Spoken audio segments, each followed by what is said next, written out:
Alexander the Great. Imagine a man who wept because conquering 2 million square miles was not enough for him.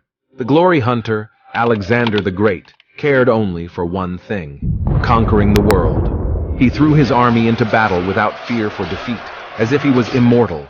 And why wouldn't he think that? The man was on a victory spree for 10 years.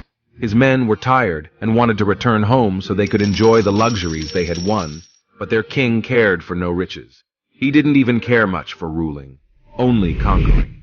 It was all going well for him until he hit a wall in India. Alexander lost many men while fighting Porus, his most challenging battle.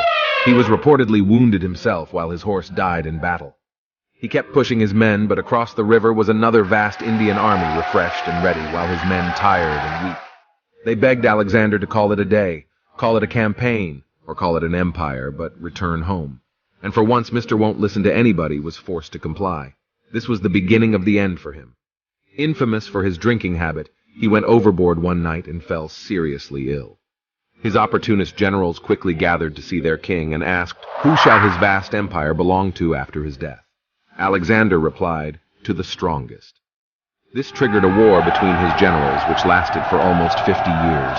The Macedonian Empire was broken up into pieces before it even was a thing. But anyways, it was never about Macedonia in the first place. For Alexander, it was only about Alexander. He got paralyzed and was pronounced dead by physicians. Greek historians write Alexander's body didn't decompose for 6 days after his death, which proves that the warrior king was indeed a god. However, they failed to realize he wasn't dead to begin with. Modern-day scientists believe Alexander suffered from a neurological disorder which had put him in a coma. It is very possible that Alexander heard the plots of his men before he was buried alive,